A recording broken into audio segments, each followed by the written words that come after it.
Hello student, class 11th। क्यों बेटा? चलो भाई, सभी बच्चे आ जाओ जल्दी से। गुड इवनिंग ऑल स्टूडेंट, है ना? हाय, गुड इवनिंग ऑल स्टूडेंट। तो रेडॉक्स रिएक्शन चल रहा था और पिछले लेक्चर मैंने आपको शायद में टाइप्स ऑफ रेडॉक्स रिएक्शन बताए थे और जाने कितने तरीके के बताए थे? 4 तरीके के। कौन कौन से? Intermolecular redox reaction, intramolecular redox reaction और डिस्प्रोपोनेशन रिएक्शन और कोन डिस्प्रोपोनेशन रिएक्शन। आज हम कुछ आपको अच्छा तो बताएंगे ही, तभी तो क्लास ले रहे हैं। अच्छा, आज हम आपको 2-3 शब्द बताते हैं अच्छे अच्छे। एक टर्म होता है ऑक्सीडाइजिंग एजेंट। क्या होते हैं ऑक्सीडाइजिंग एजेंट? ध्यान से सुनना। देखो, मैंने आपको उस दिन एजेंट शब्द का मतलब बताया था। क्या होता है एजेंट? का मतलब होता है जो दूसरे का काम करे। जो दूसरे का काम करता वही तो एजेंट होता है। अच्छा, ऑक्सीडाइजिंग एजेंट क्या होगा? जो दूसरे का ऑक्सीडेशन करे। और जब सर वो दूसरे का ऑक्सीडेशन करेगा तो डेफिनेटली वो अपना क्या करेगा? रिडक्शन करेगा। क्या करेगा? अपना रिडक्शन करेगा। जब वो दूसरे का ऑक्सीडेशन करेगा तो डेफिनेटली अपना क्या करेगा? रिडक्शन।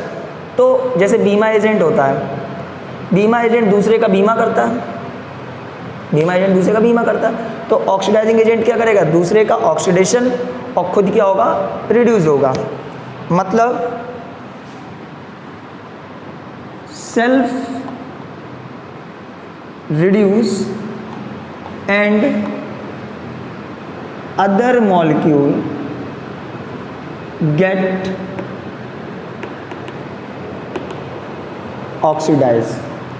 सेल्फ रिड्यूस हो और दूसरे मॉलिक्यूल को क्या करे?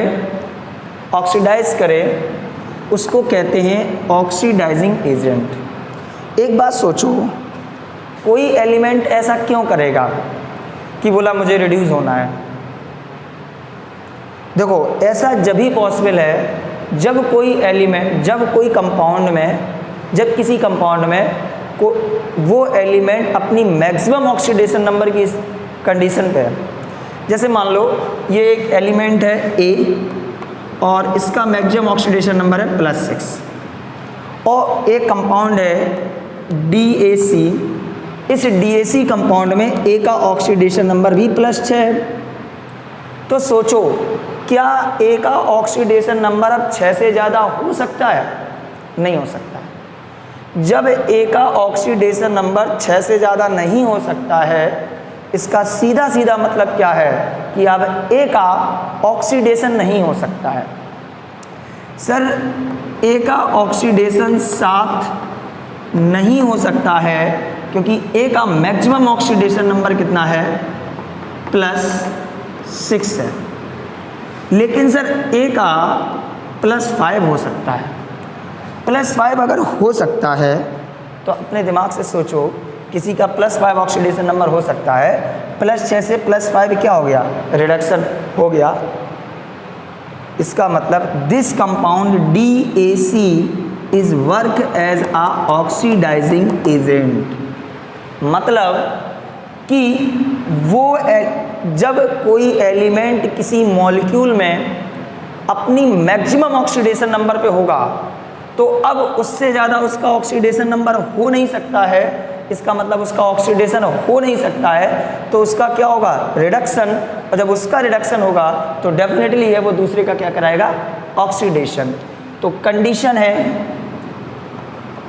ऑक्सीडाइजिंग एजेंट की तरीके से कब काम करेगा?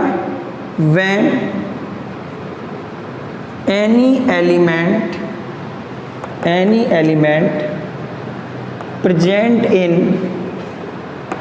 present in maximum oxidation number in a molecule। जब किसी मॉलिक्यूल में मैक्सिमम ऑक्सीडेशन नंबर पे प्रेजेंट होगा तब उसका क्या होगा? वो आपका ऑक्सीडाइजिंग एजेंट होगा। एग्जाम्पल KMnO4 यहाँ Mn पे +7 ऑक्सीडेशन नंबर होता है और Mn का 7 से ज़्यादा हो नहीं सकता है, 6 हो सकता है, 5 हो सकता है, 4 हो सकता है, लेकिन 8 नहीं हो सकता है। इसका मतलब ये कैसा एजेंट है? ऑक्सीडाइजिंग एजेंट है। K2Cr2O7 यहाँ पे Cr+6 पे है और क्रोमियम का मैक्सिमम ऑक्सीडेशन नंबर 6 हो सकता है। इसका मतलब इससे ज़्यादा इसका हो नहीं सकता है, और जब इससे ज़्यादा इसका हो नहीं सकता है तो ये आपका ऑक्सीडाइज भी नहीं हो सकता है। H2SO4 सल्फर +6 है, गुड। HNO3 +5 है, +5 ही होता है इसका। तो जब एलिमेंट, एक और लिख लो ज़्यादा हो, K2CrO4 +6 है, +6 से ज़्यादा इसका हो नहीं सकता है। तो जब किसी मॉलिक्यूल में जब कोई एलिमेंट अपनी मैक्सिमम ऑक्सीडेशन नंबर पे होगा तो अब इससे ज़्यादा उसका हो नहीं सकता है, इसका मतलब उसका ऑक्सीडेशन हो नहीं सकता है, उसका रिडक्शन होगा। और जब उसका रिडक्शन होगा तो डेफिनेटली वो दूसरे का क्या करेगा? ऑक्सीडेशन। और जो दूसरे का करेगा वही तो एजेंट बोलेंगे, means it is a oxidising agent and ETC। क्यों लगा दिया? और भी हो सकते हैं। दूसरा टर्म निकल के आया मार्केट में, रिड्यूसिंग एजेंट। सर ये क्या होते हैं रिड्यूसिंग एजेंट? रिड्यूसिंग एजेंट भाई एजेंट है, जो नाम है वो दूसरे का करेंगे। रिड्यूसिंग एजेंट मतलब दूसरे का रिडक्शन और खुद का ऑक्सीडेशन, मतलब self oxidise and other molecule get reduced. Other molecule क्या करेगा? रिड्यूस करेगा, दैट्स कॉल्ड रिड्यूसिंग एजेंट। इसके लिए कब क्या होगा एक बार बताओ। जैसे A एक एलिमेंट है और इसका मिनिमम ऑक्सीडेशन नंबर -2 है, this is the minimum oxidation number, और A कंपाउंड है CAD और इस A में इसका ऑक्सीडेशन नंबर -2 है। क्या ये अपना ऑक्सीडेशन नंबर -3 कर सकता है? नहीं कर सकता है, क्योंकि इसका मिनिमम कितना है? -2। इट्स मीन ये -3 नहीं कर सकता है, और जब ये -3 नहीं कर सकता है इसका मतलब अब इसका रिडक्शन नहीं हो सकता है, बट ये -1 कर सकता है, -1 कर सकता है। मतलब कब क्या हुआ कि जब कोई एलिमेंट मैक्सिमम ऑक्सीडेशन नंबर पे था अपनी, तो वो ऑक्सीडाइजिंग एजेंट था, और जब वो मिनिमम ऑक्सीडेशन नंबर पे होगा तो वो कौन सा एजेंट होगा? रिड्यूसिंग एजेंट होगा। कौन सा एजेंट होगा? रिड्यूसिंग एजेंट होगा। देखो भाई क्या हो जाएगा, when any element present in minimum oxidation number in a reaction in a molecule. जब मॉलिक्यूल में मिनिमम ऑक्सीडेशन नंबर पे होगा तो वो रिड्यूसिंग एजेंट होगा। एग्जाम्पल जैसे H2S सल्फर -2 है, ये मिनिमम है। और एक आधी बता दो भाई, मुझे नहीं याद है, तुम बता दो, बता दो, याद नहीं आ रहा है, ETC लिख लो, ठीक। तीसरा पॉइंट, ऑक्सीडाइजिंग और रिड्यूसिंग दोनों की तरीके से काम करवा रहे हैं इस बार। तो किसकी तरीके से काम करवा रहे हैं? दोनों की तरीके से। मतलब कुछ आपके मॉलिक्यूल ऐसे होते हैं जो आपके ऑक्सीडाइजिंग और रिड्यूसिंग एजेंट दोनों की तरीके से बिहेव करते हैं। सम molecule behave like both।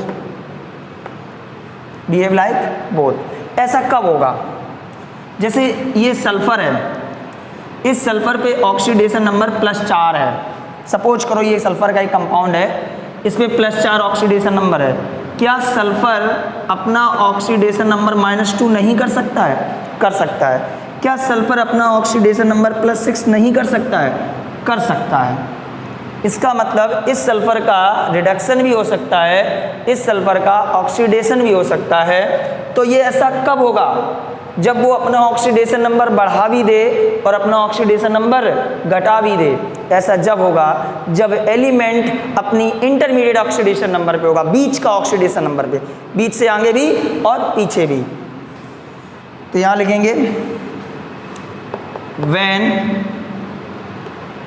element at intermediate oxidation number। Example SO2 sulphur का +4 है, +6 भी कर सकता है और -2 भी कर सकता है। Cr2O3 +3, क्रोमियम +1 भी कर सकता है और +6 भी कर सकता है। और ये ETC, ये ETC एक नया कंपाउंड आया है, ठीक है, इसको ध्यान रखना। ETC बहुत इंपॉर्टेंट है। ये ज़्यादातर जितने भी एग्जाम्पल होते हैं सभी एग्जाम्पल में ये आ जाता है ETC। कितनी भी डेफिनेशन हो, किसी के एग्जाम्पल देने हो, उसमें एंड में एक एग्जाम्पल ETC बना देते हैं हम लोग, उससे ईजी हो जाता है, एक एग्जाम्पल तो याद ही हो जाता है ETC, ठीक है। तो मैंने आपको ये एजेंट बताया, ऑक्सीडाइजिंग एजेंट क्या होता है, रिड्यूसिंग एजेंट क्या होता है, और ऑक्सीडाइजिंग रिड्यूसिंग एजेंट कब कौन कैसा एजेंट होता है। इसको नोट करोगे तभी तो अगले दिन याद रहेगा। नोट करो।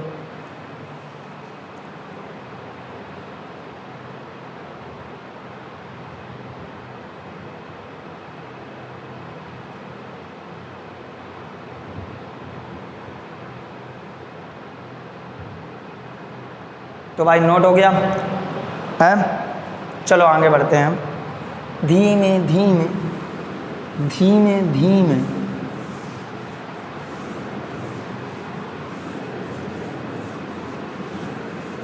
आज कुछ नया सीखते हैं। क्या नया सीखते हैं? देखो भाई, अच्छा किसी को कोई दिक्कत हो बताओ जरा, हम दूर कर दें यार, मन हो रहा नहीं है। How is the talented. चलो भाई देखो क्या देखना है। वैलेंसी फैक्टर क्या होता है? वैलेंसी फैक्टर देखो भाई, वैलेंसी फैक्टर क्या होता है? डेफिनेशन लिख रहा हूं मैं।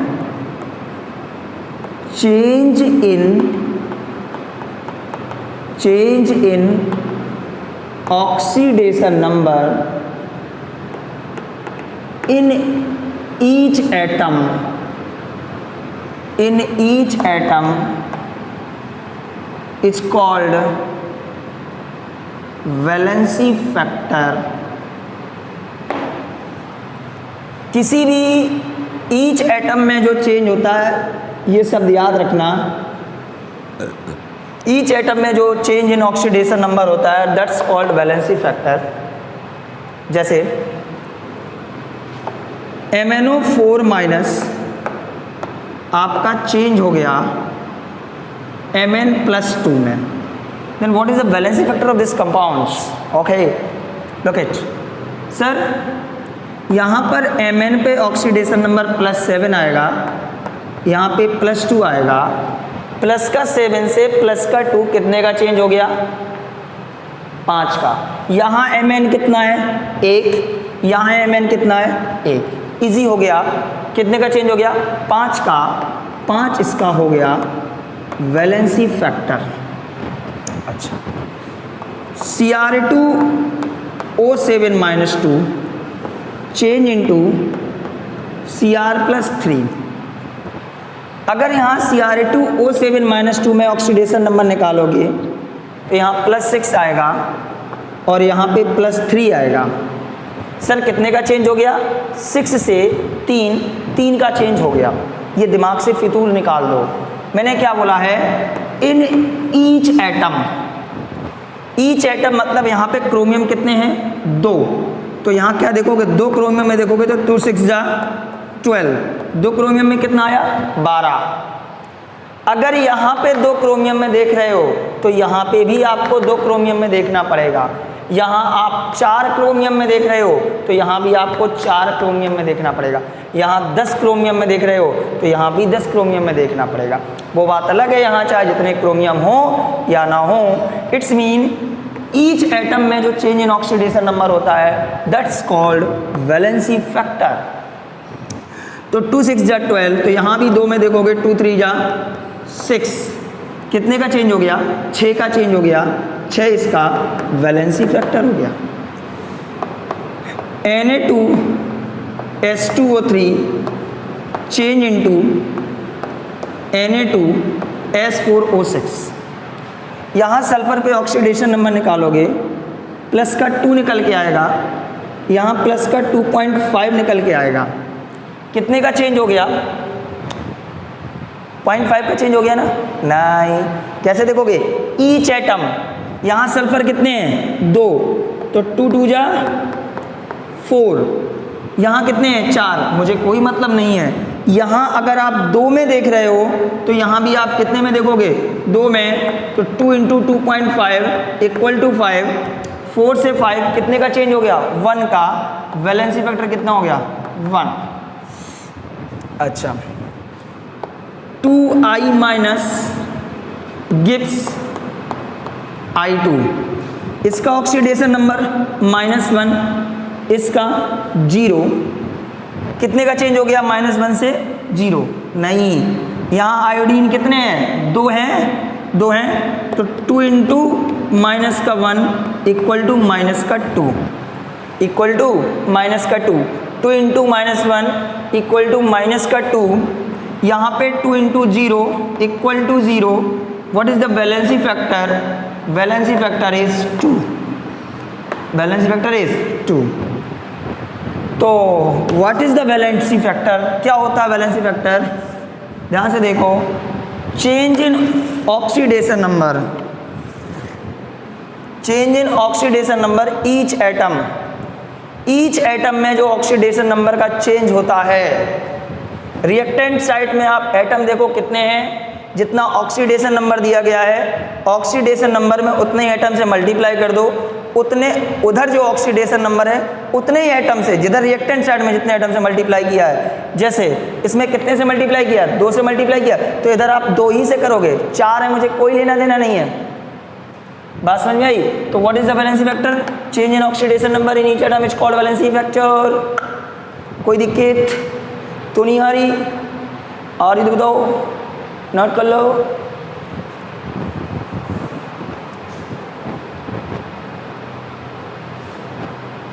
चलिए, वैलेंसी फैक्टर कंप्लीट होने के बाद थोड़ा आगे की तरफ मूव ऑन करते हैं और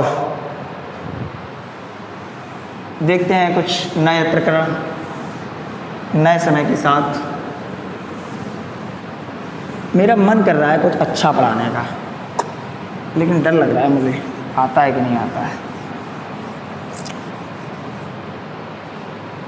मैं 1-2 एग्जाम्पल देने की कोशिश कर रहा हूँ। मैंने कहा था कि इक्वलेंट वेट, अगर किसी बच्चे को याद हो तो मैंने बताया था इक्वलेंट वेट। यहीं बता रहे हैं? यहाँ बताएं? यहाँ नहीं बता रहे, कहीं और बताएं, डी ब्लॉक में बताएंगे। चलो, नए टॉपिक सीखेंगे आज। Balancing of the reaction, balancing of the reaction, how to balance reaction. तो रिडॉक्स रिएक्शन की जो बैलेंसिंग है, balancing of the redox reaction are of 2 types. 2 तरीके से सीखेंगे। कौन कौन सी? Number first, oxidation number method, बहुत ध्यान से सुनना, oxidation number method. Number 2, ion electron method, ion electron method. तो ये 2 तरीके से बैलेंसिंग सीखेंगे, ऑक्सीडेशन नंबर मेथड और आयन इलेक्ट्रॉन मेथड। जिसमें से आज का टॉपिक लेंगे oxidation number method, how to balance the reaction by the oxidation number method. ठीक है, इसको नोट करो। स्टार्टअप लेते हैं। मैं कुछ बैलेंसिंग के टाइम पॉइंट बोलूँगा, आपके लिए बहुत फ़ायदेमंद होंगे अगर आप उन पॉइंट्स को नोट करते जाओगे कॉपी में, इन द लैंग्वेज ऑफ मातृभाषा, बोले तो हिंदी में, क्योंकि आपको बैलेंस करने के लिए रिएक्शन आएंगी, ना कि तुम्हें लिखने को आएगा right the theory of balancing of the reaction in oxidation number method. ठीक है, ठीक है।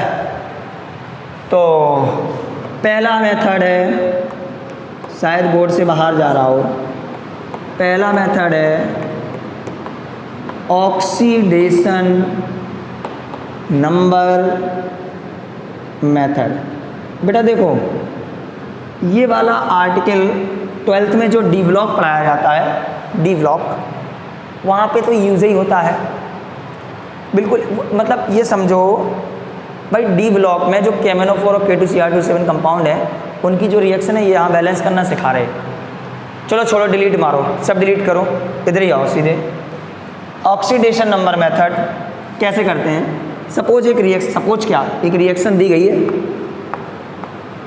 KMnO4 plus FeSO4 plus H2SO4। अब देखो 12th में बोर्ड में क्वेश्चन कैसे आते हैं तुम्हें बताएं। बोर्ड एग्जाम में इतना दे देते हैं, कहते कंप्लीट करो और बैलेंस करो। कंप्लीट कैसे होती है मुझे नहीं पता, सिखाऊंगा। अभी मैं आपको सिखाऊंगा बैलेंस करना, और 12th में सिखाऊंगा कंप्लीट करना। तो बैलेंस करना अभी सीख लो, कंप्लीट करना 12th में सीख लेंगे। तो कुल मिला के फाइनल जब पेपर देने जाएंगे ना बोर्ड के, तुम लोग 12th के बच्चे बोर्ड पेपर देने जाएंगे, तो उन्हें ये मिलेगी कंप्लीट एंड बैलेंस रिएक्शन। तो अभी क्या सीखेंगे? बैलेंसिंग। 12th में क्या सीखेंगे? कंप्लीट। तो मैंने आपको एक वो दे दिया, हवा सी दे दी, क्वेश्चन ऐसे आता है। तो KMnO4 plus FeSO4 plus H2SO4 gives K2SO4 MnSO4 Fe2SO4 का होल थ्राइस और H2O। ये आपको एक रिएक्शन दी गई है और इस रिएक्शन को बैलेंस करना है। सबसे पहले ये देखा करो कि रिएक्शन में मीडियम कौन बता रहा है। H2SO4 लिखा है, these H2SO4 indicate that reaction in acidic medium. Reaction किस मीडियम में है? एसिडिक मीडियम में है। चलिए पॉइंट नंबर पहला लिखिए। पॉइंट नंबर पहला क्या लिखेंगे? सबसे पहले रिएक्शन को डिवाइड करते हैं दो पार्ट में। सबसे पहले रिएक्शन को डिवाइड करते हैं दो पार्ट में। वो दो पार्ट कौन से हैं? वन इज रिडक्शन, पहला कौन सा? रिडक्शन। और दूसरा कौन सा? ऑक्सीडेशन। एक रिडक्शन में और दूसरा ऑक्सीडेशन में। रिएक्शन को चेंज करते हैं दो पार्ट में। चलो भाई देखते हैं। KMnO4 में Mn पे +7 ऑक्सीडेशन नंबर आएगा, FeSO4 में Fe पे +2 आएगा।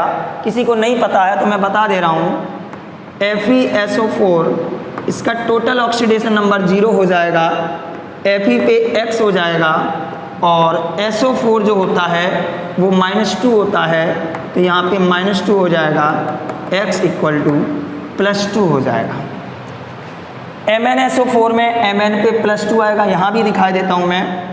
MnSO4 टोटल 0, Mn पे X, SO4 पे -2 होता है, तो यहाँ पे +2 हो जाएगा। Fe2SO4 का होल थ्राइस में देखो, Fe2SO4 का होल थ्राइस टोटल 0, 2 Fe पे 2X, 3 × SO4 कितना होता है? -2 सल्फेट आयन = 6, यहाँ पे +3 आ गया। तो पहला स्टेप क्या है? Reaction divide in 2 parts. लिख लिया आप लोगों ने? Reaction divide in 2 parts, one is reduction, another is oxidation. Sir Mn+7 से +2 गया है, Mn+7 से +2 गया है, लेफ्ट टू राइट जाने पर इसका ऑक्सीडेशन नंबर कम हो गया है। Mn+7 से +2 हो गया है, लेफ्ट टू राइट जाने पर इसका ऑक्सीडेशन नंबर कम हो गया है, इट्स मीन इसका रिडक्शन हो गया है। रिडक्शन क्या हो गया है? रिडक्शन हो गया है, ठीक। अच्छा, वहीं पर Fe+2 से +3 हो गया है। Fe क्या हो गया है? +2 से +3 हो गया है। इसका मतलब इसका क्या हो गया है? ऑक्सीडेशन हो गया है, ठीक। और हमें करना भी वही है, ये रिडॉक्स रिएक्शन है, तभी तो बैलेंसिंग हो रही है। इसकी डेफिनेशन हेडिंग क्या डलवाई थी? Balancing of redox reaction. ऐसे नहीं जिसका मर्जी उसको तुम ऐसे करने लगो, केवल रिडॉक्स रिएक्शन की बैलेंसिंग हो सकती है। What is redox reaction? है जिसमें रिडक्शन ऑक्सीडेशन दोनों होते हैं। ऐसा फील आता है तुम लोगों को? बढ़िया है, अच्छी आता ही है भैया। तो रिडक्शन और ऑक्सीडेशन, तो पहले रिडक्शन किसका हो रहा है सर? या this KMnO4 change into MnSO4, और कहाँ गया? ऑक्सीडेशन हो रहा है FeSO4 चेंज इनटू Fe2SO4 का होल थ्राइस, ठीक है। रिएक्शन को डिवाइड कर लिया दो पार्ट में। फिर से ऑक्सीडेशन नंबर लिख लो, +7 +2 +2 +3। अब इसके बाद पॉइंट पहला हो गया reaction change into 2 part, reduction and oxidation. Point number दूसरा लिखो। पॉइंट नंबर दूसरा क्या लिखोगे? लिखो वो एलिमेंट बैलेंस करते हैं, पहले लिखो फिर समझाता हूं। वो एलिमेंट बैलेंस करते हैं जिन पर आप ऑक्सीडेशन नंबर देख रहे हैं। मैंने क्या बोला? वो एलिमेंट बैलेंस करते हैं जिन पर आप ऑक्सीडेशन नंबर देख रहे हैं। सर यहाँ Mn पे देख रहे, यहाँ Mn पे देख रहे, यहाँ Mn 1 है, यहाँ Mn 1 है, यहाँ Fe पे देख रहे, यहाँ Fe पे देख रहे, यहाँ Fe 1 है, यहाँ Fe 2 है। तो सर Fe को करो बैलेंस, तो यहाँ कर दो 2 से मल्टीप्लाई। वो एलिमेंट क्या हो गया? बैलेंस, जिस पर क्या देख रहे थे? ऑक्सीडेशन नंबर, ठीक है। अच्छा, इसके बाद क्या करेंगे? इसके बाद पॉइंट नंबर तीसरा, calculate change in oxidation number in each atom. Calculate change in oxidation number in each atom, it's mean valency factor. change in oxidation number each atom is called valency factor. yes sir। तो यहाँ Mn 1 है, +7 से +2 कितने का change हुआ? 5 का change हुआ। 5 number decrease कर गया। मुंह नीचे है तो डिक्रीज है, मुंह ऊपर है तो इंक्रीज है। इसमें जरा देखो Fe कितने हैं? 2। ईच एटम मतलब 2 Fe पे देखोगे तो 2 2 जा 4, यहाँ भी 2 पे देखोगे 2 3 जा 6। 4 से 6 कितने का चेंज? 2 नंबर इंक्रीज कर गया, 2 नंबर इंक्रीज कर गया। पॉइंट नंबर 4 पे आ जाओ। पॉइंट नंबर 4 क्या कहता है? देखो ऐसे नंबर से मल्टीप्लाई करेंगे, ऐसे नंबर से मल्टीप्लाई करेंगे जिससे कि ये जो दोनों तरफ के चेंज हैं, जिससे कि ये जो दोनों तरफ के चेंज हैं ये इक्वल हो जाएं, जिससे कि ये दोनों तरफ के चेंज हैं ये इक्वल हो जाएं। इसके भी ब्रैकेट में लिखना, ज़रूरी नहीं है कि क्रॉस मल्टीप्लाई करें, ज़रूरी नहीं है कि क्रॉस मल्टीप्लाई करें। कोई दिक्कत? बोलो। ज़रूरी नहीं है कि क्रॉस मल्टीप्लाई करें। तो सर ये दोनों तरफ के चेंज इक्वल करने के लिए इसमें मैं 2 से मल्टीप्लाई कर दूं, इसमें 5 से मल्टीप्लाई कर दूं, तो 2 5 जा 10 और 5 2 जा भी 10 होता है। ये मल्टीप्लाई केवल गिनती में नहीं होता है, पूरी इस पार्ट में हो जाता है। इसका इसमें, 2 का इसमें भी होगा, 2 का इसमें भी होगा, 5 का इसमें भी होगा, 5 का इसमें भी होगा। नेक्स्ट पॉइंट लिखिए। इतनी बकवास करने के बाद नेक्स्ट पॉइंट ये है, रिएक्शन को ऐड कर देंगे। रिएक्शन को मल्टीप्लाई करने के बाद रिएक्शन को ऐड कर देंगे और बचे हुए जो ऊपर छोड़ आए थे उनको नोट कर लेंगे। रिएक्शन को ऐड कर लेंगे, जो बचे हुए हैं उनको भी लिख लेंगे। करो मल्टीप्लाई। 2 से मल्टीप्लाई किया 2K MnO4 प्लस 5 से मल्टीप्लाई किया 10 FeSO4। इस तरफ के हिस्से में क्या छोड़ आए थे? H2SO4 Gibbs. 2 से मल्टीप्लाई किया 2 MnSO4, ऊपर छोड़ आए थे K2SO4। 5 से मल्टीप्लाई किया 5 Fe2SO4 का होल थ्राइस, ऊपर छोड़ आए थे पानी। हो गया। अभी बैलेंस नहीं हुई है रिएक्शन। अब है मेन कहानी। इसके नीचे लिखो बैलेंसिंग ऑफ ऑक्सीजन। लिखो बैलेंसिंग ऑफ ऑक्सीजन। इसके नीचे इतना स्पेस अपना कर लेना एडजस्ट, जो भी 4-5 लाइनें छोड़ के वहाँ नीचे लिखो लास्ट में बैलेंसिंग ऑफ ऑक्सीजन। बाद में नोट करना, पहले 4-5 लाइनें छोड़ के लिखो balancing of the reaction. Balancing of the reaction. और फिर बैलेंसिंग ऑफ द रिएक्शन में हेडिंग डालो जुगाड़। हेडिंग क्या डालो? जुगाड़। जुगाड़। जुगाड़ क्या है? देखो देखो, जिसका ऑक्सीडेशन हो रहा है, जिसका ऑक्सीडेशन हो रहा है उसमें ये देखो, जिसका ऑक्सीडेशन हो रहा है, जैसे इसका ऑक्सीडेशन हो रहा है, ठीक, जिसका ऑक्सीडेशन हो रहा है उसमें ये देखो, क्या उसमें केवल ऑक्सीजन जुड़ रहा है? क्या उसमें केवल ऑक्सीजन जुड़ रहा है? क्या उसमें केवल ऑक्सीजन जुड़ रहा है? आगे लिखो, अगर केवल ऑक्सीजन नहीं जुड़ रहा है तो, अगर केवल ऑक्सीजन नहीं जुड़ रहा है तो क्या करेंगे? सुनना सर, जिसका ऑक्सीडेशन हो रहा है अगर उसमें केवल ऑक्सीजन जुड़ रहा है तो एक अलग कहानी है, तो एक अलग कहानी है। वो कहानी कल की कहानी है, आज की कहानी। जिसका ऑक्सीडेशन हो रहा है उसमें केवल ऑक्सीजन नहीं जुड़ रहा है, साथ में कुछ और जुड़ रहा है, साथ में कुछ और जुड़ रहा है। जैसे FeSO4 का ऑक्सीडेशन हो रहा है तो केवल ऑक्सीजन नहीं, पूरा SO4 आ रहे, 2-2 आ रहे कि नहीं आ रहे? पको आ रहे कि नहीं आ रहे? हाँ, इसका मतलब केवल ऑक्सीजन नहीं जुड़ रहा है। तो हमने क्या बोला कि जिसका ऑक्सीडेशन हो रहा है क्या उसमें केवल ऑक्सीजन जुड़ रहा है? अगर नहीं जुड़ रहा है तो जिसका रिडक्शन हुआ है, जिसका रिडक्शन हुआ है उसमें ऑक्सीजन देखो कितने हैं, 4 दूनी 8। उसके नीचे लिख लो, जिसका रिडक्शन हुआ है उसमें ऑक्सीजन देखो कितने हैं, उतने ही पानी निकाल दो, उतने ही पानी निकाल दो। 4 दूनी 8, 8 ऑक्सीजन मतलब यहाँ पे क्या कर दोगे? 8 वाटर। जब 8 वाटर कर दिया तो हाइड्रोजन कितने हो गए यहाँ पे? 16। तो यहाँ करना पड़ेगा 8H2SO4।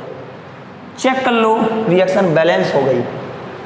चेक कैसे करते हैं कि रिएक्शन बैलेंस है कि नहीं है? तो उसके लिए भी जुगाड़ है। इस तरफ जितने ऑक्सीजन के एटम होंगे इस तरफ भी दोनों तरफ ऑक्सीजन के एटम सेम होंगे, तभी इसका नाम तो मैंने ऑक्सीडेशन नंबर मेथड रखा था कि जितने ऑक्सीजन एटम यहाँ होंगे उतने ही ऑक्सीजन एटम नंबर यहाँ होंगे। चेक कर लो भाई, देखो 4 2 जा 8, 10 4 जा 48, 30 32, दिस इज 80, दिस इज 80, 2 4 जा 8, 8 12, 12 5 60, ज़्यादा अंग्रेजी हो गई थी, 72 + 8 80। इधर भी 80 आ गए और इधर भी 80 आ गए, मतलब दोनों side number of oxygen atom कैसे हैं? सेम है। इसका मतलब ये रिएक्शन बैलेंस हो गई है और सामने तुम्हारी डली है। इसको आप नोट करोगे डेफिनेटली, मुझे पता है आप नोट करोगे। नोट करो पहले इसको, फिर आगे कुछ बोलते हैं। ठीक है।